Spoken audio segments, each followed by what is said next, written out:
Hello, dear listener. Welcome back to the 111 Tips for Learning a Language. You are listening to episode 102. Today, we are going to tackle one of the biggest obstacles in language learning, the one that is not caused by difficulties in textbooks or language learning apps, but rather this exists in our own minds.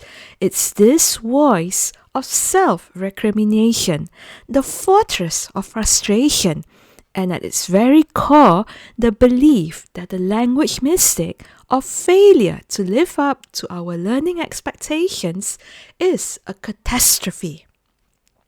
We are going to learn how to quiet that voice using Rational Emotive Behavior Therapy, otherwise known as REBT, developed by the pioneering psychologist Ellis. REBT is built on a powerful, simple idea. It's not events that upsets us, but our beliefs about those events. By changing our irrational beliefs, we can change our emotional and behavioral responses. For the language learner, this means changing our feelings and behavior towards learning.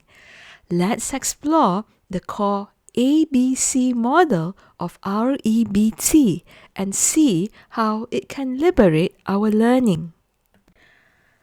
The ABC model, the anatomy of a learning meltdown. REBT uses a simple framework to understand our reactions. A. The activating event, the situation, for example, making a mistake in a conversation. B. For belief. It is your thought about the event. For example, I must not make mistakes. This is terrible. C. The consequence. This is the emotional and behavioral result. For example, feeling ashamed and avoiding future conversations. The key insight is that A, the activating event, does not cause C, the consequence. What causes C is B, which is our belief. Our misery or the consequence, C, doesn't come from the mistake, but from the irrational belief about the mistake. Principle 1. Disputing the three musts. Ellis identified three core irrational beliefs that cause most of our suffering. Let's see their toxic role in language learning and how to dispute them. Number 1. I must do well and win approval. The language learning poison. I must speak perfectly. I must sound like a native.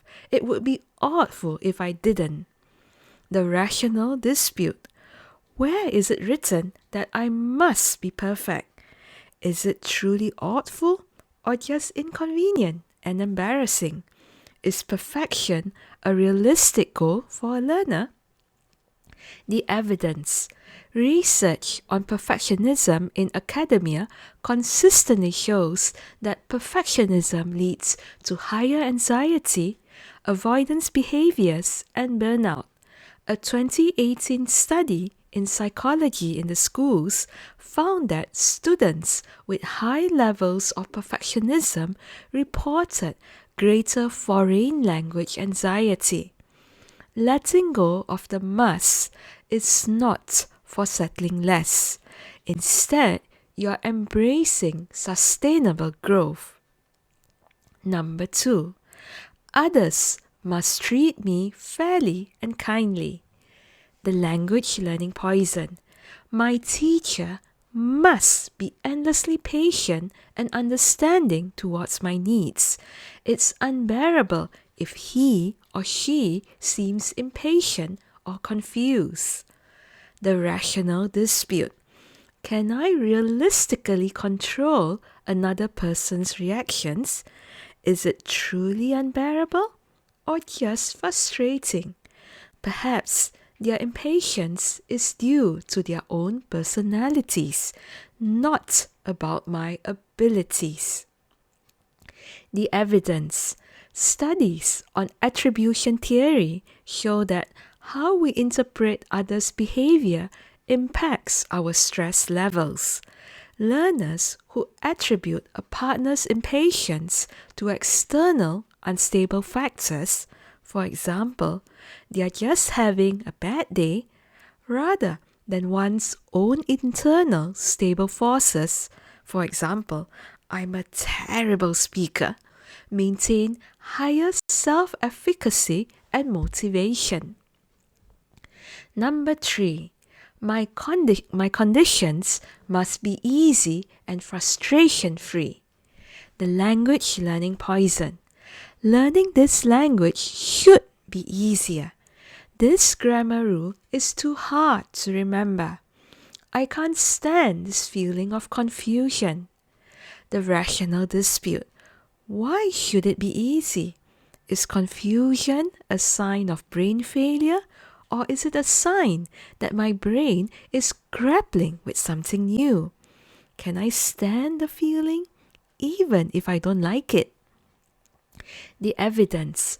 The concept of desirable difficulties, pioneered by Robert Bjork, demonstrates that learning conditions that feel frustrating and effortful, like grammar rules and pronunciation, actually lead to superior long-term retention and transfer of knowledge.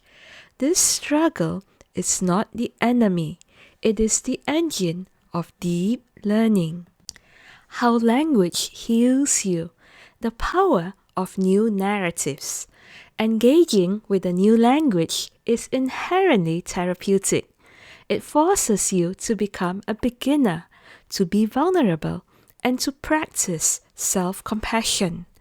As you learn to dispute irrational beliefs about your learning, you build a mental muscle for disputing irrational beliefs in other areas of your life. The language classroom becomes a gym for your resilience. Furthermore, a new language gives you psychological distance. Research from the emotional granularity hypothesis shows that using a foreign language can help us process emotions more rationally, as the words feel less emotionally charged. Saying, I am angry, in your native language might feel overwhelming, but saying it in the language you are learning, for example, in Malay, saya marah, or in Chinese, 我很生气, creates a slight buffer, allowing you to observe the emotion rather than to be consumed by it. Language becomes a tool for emotional regulation. How you can heal yourself via language. The REBT Self-Help Protocol. You can use your target language as the very medium for your healing. Here's how. Keep an ABC journal in your target language. This is where the magic happens. When you have a negative learning experience, write it down in simple sentences in the language you're learning. A. Activating event. I said the wrong word to my friend. B. Belief. I must never make mistakes. This is bad. Identify the must. C. Consequence. I feel embarrassed. I don't want to speak again. D. Dispute. Now, dispute your belief in the target language. Is it true I must never make mistakes? No, mistakes are normal. Is it bad or just a little uncomfortable? It is indeed uncomfortable, but I can handle it. E. New effect. I feel calmer. I will try again the next time. Create rational mantras. Develop a set of compassionate, rational phrases in your target language. Repeat them like vocabulary. Progress, not perfection. I am allowed to be a beginner.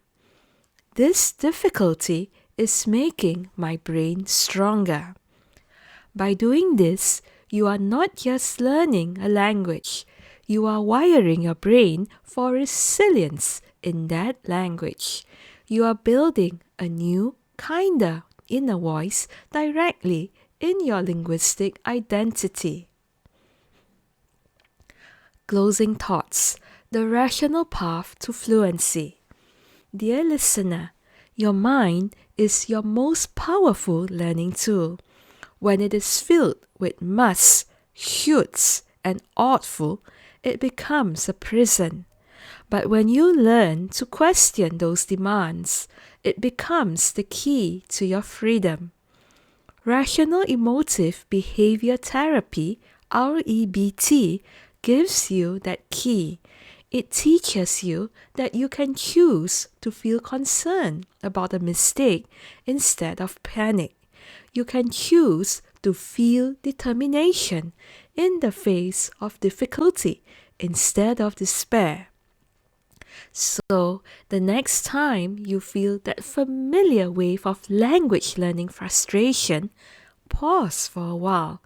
Ask yourself, what must am I demanding right now? And is it helping me learn? Challenge the belief. Be a scientist of your own mind. In doing so, you will not only become a more effective language learner, but a calmer, more rational, and more liberated human being. Until the next time, be rational, be compassionate, and keep speaking your truth in any language. Until the next episode, I wish you inspired learning. Namaste.